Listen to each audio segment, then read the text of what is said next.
The crunch of gravel under the tires signaled our arrival home. Hank and I had just returned from a blissful week-long anniversary trip, and I was eager to settle back into our peaceful suburban life in Ohio.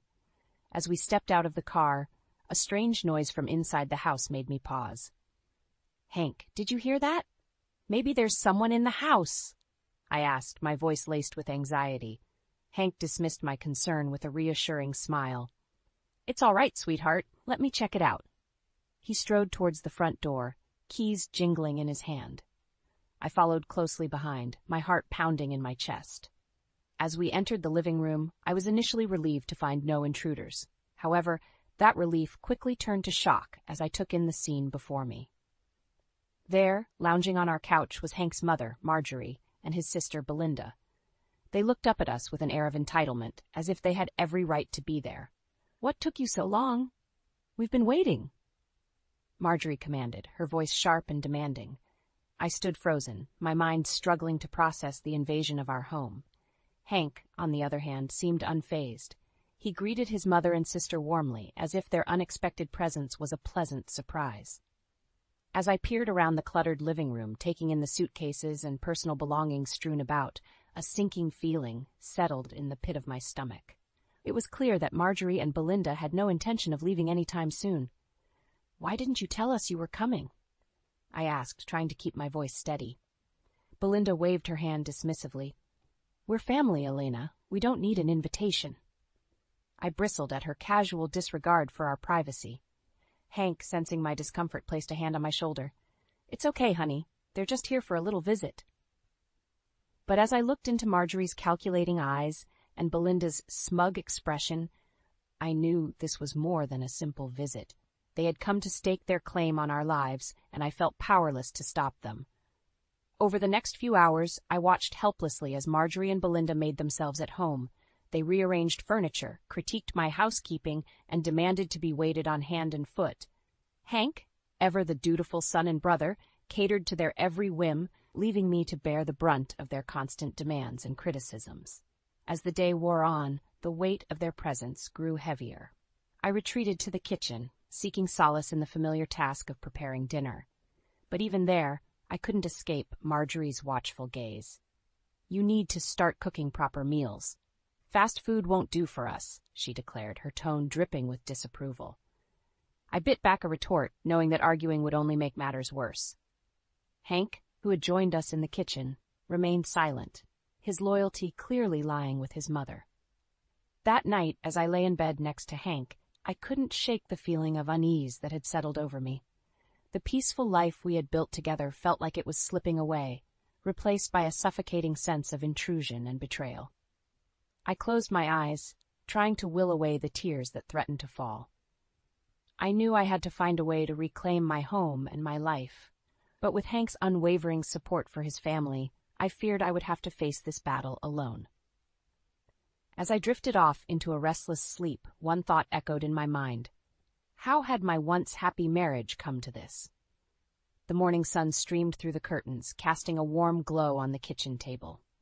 I sat there, nursing a cup of coffee, trying to find a moment of peace before the day's chaos began. The sound of footsteps approaching made me tense. "Good morning, Elena," Marjorie said, her voice dripping with false sweetness. "I see you're up early. I hope you're planning on making a proper breakfast for us." I took a deep breath, trying to keep my composure. "Of course, Marjorie. What would you like?" She waved her hand dismissively. "Something hearty. None of that prepackaged nonsense. You need to start cooking proper meals. Fast food won't do for us." I bit back a retort, knowing that arguing would only make matters worse. As I began preparing breakfast, Belinda sauntered into the kitchen, her eyes scanning the room critically. "I don't believe in boundaries between family members," she declared, picking up a framed photo of Hank and me from our anniversary trip. "You don't mind if I look around, do you?" Before I could respond, she was already rummaging through the drawers and cabinets, invading every corner of my kitchen. I felt my frustration mounting, but Hank's entrance into the room stopped me from speaking up. "Smells great, honey," he said, kissing me on the cheek. "Mom, Belinda, I hope you slept well." As Hank engaged in pleasant conversation with his mother and sister, I felt increasingly isolated. It was as if I was a stranger in my own home, my opinions and feelings disregarded at every turn. Later that day, I sought solace at the community center, where I volunteered. As I sorted through donated clothing, my friend Claire noticed my distress. "Elena, what's wrong?" she asked, her brow furrowed with concern. I poured out my heart to her, sharing the frustrations and helplessness I felt with Marjorie and Belinda's constant intrusions. Claire listened patiently, offering a sympathetic ear. "I know it's tough, but try to be patient," she advised. "They're family, after all. Maybe things will get better with time." I nodded, appreciating her support, but deep down, I knew that patience alone wouldn't solve my problems. I needed to find a way to assert myself and reclaim my life. When I returned home that evening, I found Marjorie and Belinda lounging in the living room, watching television. They barely acknowledged my presence as I walked in. "Dinner will be ready in an hour," I announced, trying to keep my voice steady. Marjorie sniffed. "An hour? In my day, dinner was always on the table by 6 o'clock sharp." I retreated to the kitchen, my heart heavy with the weight of their constant criticism. As I chopped vegetables and stirred pots, I couldn't help but wonder how much longer I could endure this suffocating atmosphere. Hank joined me in the kitchen, wrapping his arms around my waist. "Everything okay, sweetheart?" I leaned into his embrace, craving his support. "It's just a lot, having your mother and sister here all the time." He sighed. "I know it's an adjustment, but they're family. We have to make it work." I nodded, swallowing the lump in my throat. But as I watched Hank leave the kitchen to join his mother and sister, I couldn't shake the feeling that I was fighting a losing battle. That night, as I lay in bed, I stared at the ceiling, my mind racing with thoughts of how to reclaim my home and my life. I knew that something had to change, but with Hank's unwavering loyalty to his family, I feared that I would have to face this challenge alone. I closed my eyes, determined to find the strength within myself to stand up for what I deserved. No matter how difficult the path ahead might be, I knew I had to fight for my happiness and my peace of mind. Days turned into weeks, and Marjorie and Belinda's presence in our home became increasingly suffocating. I found myself constantly walking on eggshells, trying to anticipate their every need and whim to avoid their scathing criticism. One afternoon, as I was folding laundry in the bedroom, I heard a commotion coming from the living room. I rushed out to find Belinda standing over my favorite quilt, a large coffee stain spreading across the delicate fabric. "Oh, Elena, I'm so sorry," she said, her tone insincere. "I accidentally spilled my coffee. But it's just a quilt, right? You're overreacting. It's not a big deal." I felt my blood boil as I gently picked up the quilt, assessing the damage. This quilt had been a gift from my grandmother, a cherished family heirloom. Belinda's casual dismissal of its importance cut me to the core. As I carried the quilt to the kitchen sink, trying to salvage it, I noticed that the drawers and cabinets had been rummaged through. My personal belongings were strewn about, as if someone had been snooping. I confronted Belinda, my voice shaking with anger. "Have you been going through my things?" She shrugged, a smirk playing on her lips. "I was just looking for a coaster. You really should keep your house more organized, Elena." I felt my frustration reaching a boiling point. I had tolerated their intrusions and disrespect for too long. It was time to take a stand. That evening, as Hank and I prepared for bed, I finally found the courage to speak up. "Hank, I can't live like this anymore. Your mother and sister are invading every part of our life. They have to leave." Hank's eyes narrowed, his voice cold. "They're family, Elena. If you can't handle that, maybe you're the one who should go." His words hit me like a punch to the gut. I had always known that Hank prioritized his mother and sister's needs above mine, but to hear him say it so bluntly shattered my heart. I lay awake that night, tears streaming down my face as I realized the gravity of the situation. My own husband had chosen his toxic family over me, leaving me to face this battle alone. The next morning, I found Marjorie in the kitchen, criticizing my cooking skills as usual. "Really, Elena, I don't know how you manage to keep a husband with these subpar meals." Something inside me snapped. I slammed the spatula down on the counter, my voice trembling with rage. "Enough, Marjorie. I have had enough of your constant belittling and disrespect. This is my home, and I deserve to be treated with kindness and dignity." Marjorie's eyes widened in shock, unused to being challenged. How dare you speak to me like that? I am the matriarch of this family, and you will show me the respect I deserve. I stood my ground, my voice growing stronger. Respect is earned, Marjorie, and you have done nothing to earn mine. You have invaded my home, criticized my every move, and turned my husband against me. I won't stand for it any longer. Hank entered the kitchen, drawn by the commotion. What's going on here? I turned to him, my eyes blazing with determination. I'm done, Hank. I can't live like this anymore. If you can't stand up for me, for our marriage, then I have to do it myself. I walked out of the kitchen, leaving a stunned Hank and a fuming Marjorie behind. I knew that this was just the beginning of a long and difficult journey, but I also knew that I had to fight for my own happiness and peace of mind. As I packed a bag, tears streaming down my face, I felt a sense of both sorrow and liberation. I was leaving behind the life I had built with Hank, but I was also taking the first step towards reclaiming my identity and my self-worth. I didn't know what the future held, but I knew that I had to be strong, I had to be brave, and most importantly, I had to be true to myself. With a heavy heart and a small suitcase in hand, I arrived at my sister's home in a nearby town.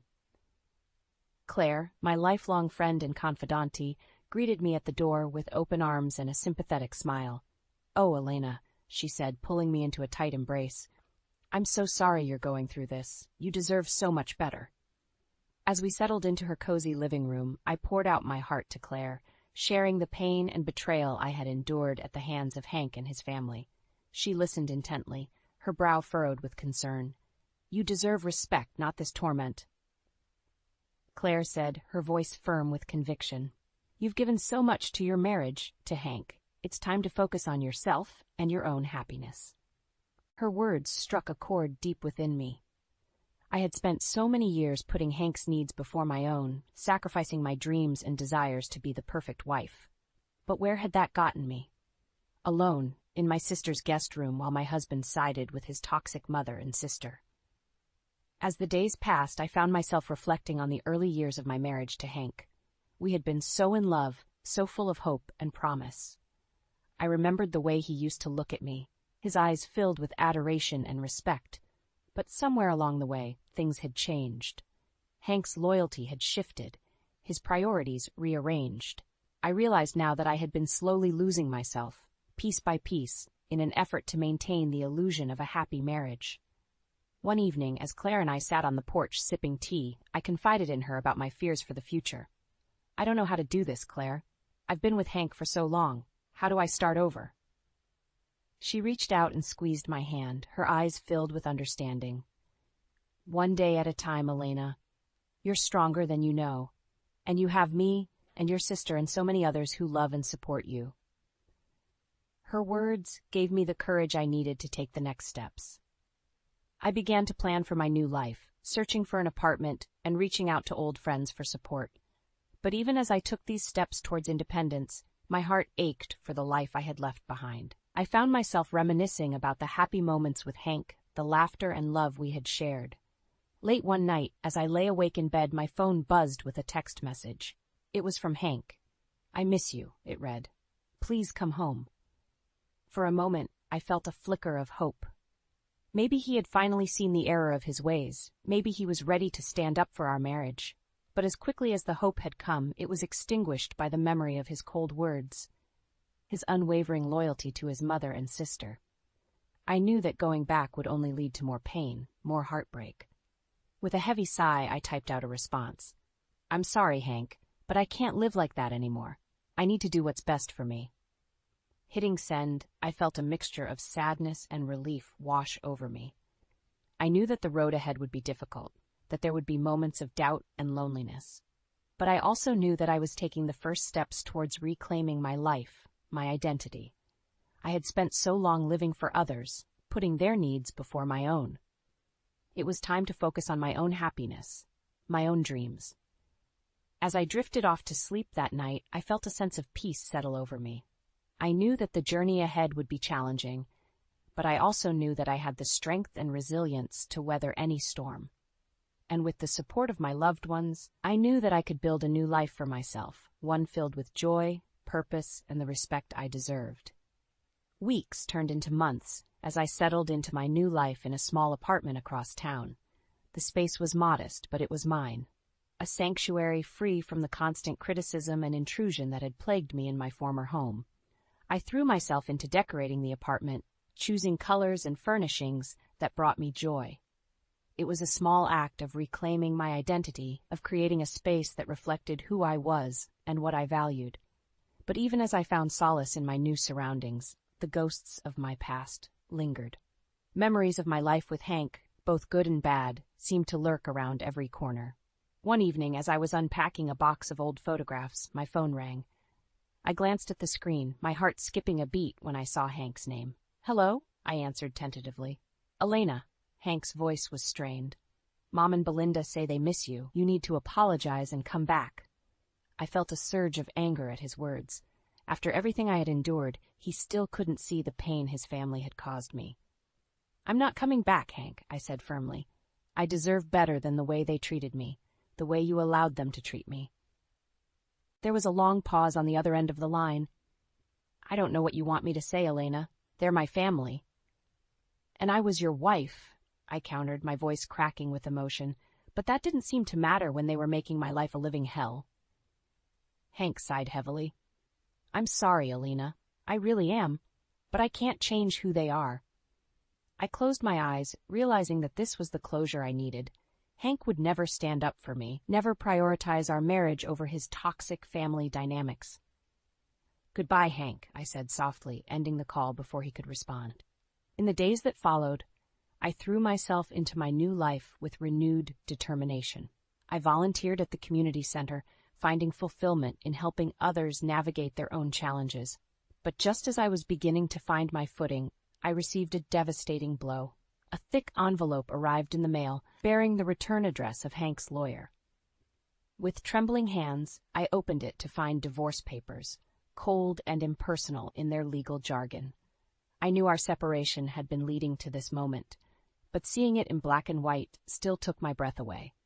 Tears blurred my vision as I signed the papers, officially ending the marriage I had once believed would last a lifetime. As I struggled to come to terms with this new reality, I received another shock. Claire called me one evening, her voice tight with concern. "Elena, I hate to be the one to tell you this," she began hesitantly, "but I saw Hank out with another woman today. They looked close." I felt as though I had been punched in the gut. The ink was barely dry on our divorce papers, and Hank had already moved on. In the days that followed, I learned more about Hank's new girlfriend, Clara. She was younger than me, in her early 50s, with a successful career and a confident air about her. I couldn't help but compare myself to her, feeling the sting of inadequacy. Had I been so easily replaced? Was our decades-long marriage so meaningless to Hank? But even as I grappled with the pain of Hank's betrayal, I refused to let it break me. I had come too far, fought too hard for my independence to let this setback derail me. With a renewed sense of determination, I focused on my own healing and growth. I knew that the road ahead would be challenging, but I also knew that I had the strength to weather any storm. I was no longer the woman who had allowed herself to be diminished and disrespected. I was Elena, a survivor, a fighter, and a woman who knew her own worth, and I would never let anyone take that away from me again. The annual neighborhood block party was in full swing, the air filled with the aroma of barbecue and the laughter of children playing. I had debated whether to attend, knowing that Hank and his family would likely be there, but Claire had convinced me that I couldn't hide away forever. As I navigated the crowded street, I spotted Marjorie and Belinda huddled together, their eyes narrowing as they caught sight of me. I took a deep breath, steeling myself for the inevitable confrontation. Well, look who decided to show up," Marjorie sneered as I approached. "I'm surprised you had the nerve to come, after the way you abandoned your family." I felt my cheeks flush with anger, but I refused to let her see how much her words stung. "I didn't abandon anyone, Marjorie. I left a toxic situation that was destroying me." Belinda scoffed. "You're just selfish, Elena. You couldn't handle a little bit of family drama, so you ran away like a coward." I opened my mouth to respond, but before I could, a familiar figure appeared at Marjorie's side. It was Clara, Hank's new girlfriend, her arm linked possessively through his. It's no wonder Hank found someone new, Marjorie said, her voice dripping with disdain. You're a quitter, Elena. You didn't have the strength to make your marriage work. I felt as though I had been slapped. The sight of Clara standing there, a smug smile on her face, was like salt in an open wound. But as I stood there, facing the people who had caused me so much pain, something inside me snapped.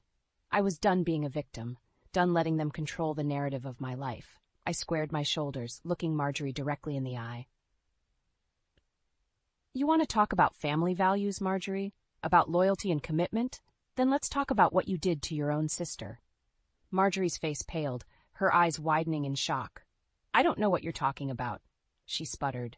But I could see the fear in her eyes, the realization that her carefully crafted facade was about to crumble.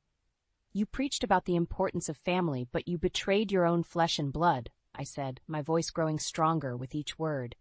You stole your sister's inheritance, leaving her penniless and alone. And then you had the audacity to cut her out of your life when she needed you most. Belinda gasped, her hand flying to her mouth. Hank looked stunned, his eyes darting between his mother and me. That's not true, Marjorie said weakly, but her voice lacked conviction. I shook my head. It is true, and you know it. You're not the paragon of virtue you pretend to be, Marjorie. You're a hypocrite and a liar. I could feel the eyes of the other partygoers on us, the whispers and murmurs growing louder with each revelation. But I didn't care. For the first time in years, I felt truly empowered. Clara stepped forward. Her face twisted with anger. How dare you speak to Marjorie that way? She hissed. You have no right. No, Clara, I interrupted, my voice calm but firm. You don't get to lecture me about rights. You inserted yourself into my family, into my marriage, without a second thought for the damage you were causing. I turned back to Marjorie, my gaze unwavering. I'm done letting you control me, Marjorie. I'm done letting you poison my life with your lies and your manipulation. From now on, I'm taking back my power, and there's nothing you can do to stop me. With that, I turned on my heel and walked away, my head held high. I could hear Marjorie sputtering behind me, Belinda's shrill voice rising in indignation. But I didn't look back. For the first time in a long time, I felt truly free. I had spoken my truth, exposed the ugliness that had been lurking beneath the surface for so long. And in doing so, I had taken the first step towards reclaiming my life and my happiness. There would be more battles to come, more obstacles to overcome. But I knew now that I had the strength to face them head-on. I was no longer the meek, submissive wife who had let others dictate her fate. I was Elena, a woman who knew her own worth and refused to settle for anything less than she deserved. In the weeks following the confrontation at the block party, I threw myself into my new life, with a renewed sense of purpose. I volunteered more at the community center, taking on additional responsibilities and spearheading new projects. It was there that I found a sense of belonging and fulfillment that had been missing from my life for so long. The other volunteers, many of them women my age who had faced their own challenges and triumphs, became a source of strength and support. One afternoon, as I was sorting through donated books for the center's library, I heard a familiar voice behind me. I turned to see Clara, Hank's girlfriend, standing in the doorway. "What are you doing here?" I asked, my voice wary. Clara stepped into the room, her eyes downcast. "I needed to talk to you, Elena, privately." I hesitated for a moment, then nodded, gesturing for her to sit down. Clara perched on the edge of a chair, her hands twisting nervously in her lap. "I know I'm probably the last person you want to see," she began, her voice trembling slightly. "But I need your help." I raised an eyebrow, surprised by her words. "My help? With what?" Clara took a deep breath, then spoke in a rush. "Marjorie and Belinda. They're making my life a living hell. Ever since the block party, they've been on a rampage, spreading lies about me and trying to turn Hank against me." I felt a flicker of sympathy for Clara, remembering all too well the pain of being on the receiving end of Marjorie and Belinda's cruelty. But I also couldn't help feeling a sense of vindication, knowing that they were finally getting a taste of their own medicine. "I'm sorry to hear that, Clara," I said carefully. "But what do you expect me to do about it?" Clara leaned forward, her eyes pleading. "I know you have dirt on them, Elena. The things you said at the party about Marjorie betraying her sister, I need you to tell me more." I need leverage to fight back. I sat back in my chair, considering her words. A part of me relished the idea of taking Marjorie and Belinda down a peg, of using their own secrets against them. But another part of me hesitated, knowing that revenge was a slippery slope. "I'll tell you what I know," I said finally. "But on one condition. You use this information to set boundaries and demand respect, not to stoop to their level." Clara nodded eagerly. "Of course I promise. I just want to be treated fairly, to have a chance at a happy life with Hank." Over the next hour, I told Clara everything I knew about Marjorie's past, about the lies and betrayals that had torn her family apart. I could see the shock and anger on Clara's face as she listened, her hands clenching into fists. When I finished, Clara sat back in her chair, her eyes blazing with determination. "Thank you, Elena," she said softly. "I know this couldn't have been easy for you, dredging up the past like this, but I promise I won't let this information go to waste." I nodded, feeling a sense of relief wash over me. It felt good to finally unburden myself of the secrets I had been carrying for so long, to know that they could be used for good. In the days that followed, I heard whispers of the changes taking place in Hank's family. Clara had confronted Marjorie and Belinda, armed with the truth about their past. She had demanded respect and set clear boundaries, refusing to be bullied or manipulated any longer. And to my surprise, it seemed to be working. Marjorie and Belinda's hold on the family was weakening, their power diminishing with each passing day. I knew that there would still be challenges ahead, that the scars of the past could never be fully erased. But for the first time in a long time, I felt a sense of hope and possibility. I had taken back control of my life, and in doing so, I had given others the courage to do the same. And that, I realized, was the greatest revenge of all. As the months passed, I found myself thriving in my new life. The community center had become a second home to me, a place where I could make a real difference in the lives of others. I had started a support group for women who had gone through difficult life transitions, whether it was divorce, widowhood, or simply the challenges of aging. Every week, we would gather in the cozy meeting room, sharing our stories and offering each other support and encouragement. It was during one of these meetings that I met Sarah, a quiet woman in her late 50s who had recently lost her husband to cancer. She had been struggling to find purpose and meaning in her life, feeling lost and alone in the world. As I listened to her story, I felt a deep sense of connection and empathy. I knew all too well the pain of losing a loved one, of feeling like your entire world had been turned upside down. After the meeting, I approached Sarah, placing a gentle hand on her shoulder. "I know it feels like everything is falling apart right now," I said softly, "but I promise you, it won't always be this way. You can always reclaim your life, no matter how hard it seems." Sarah looked up at me, her eyes filled with tears. "How do you know?" she asked, her voice trembling.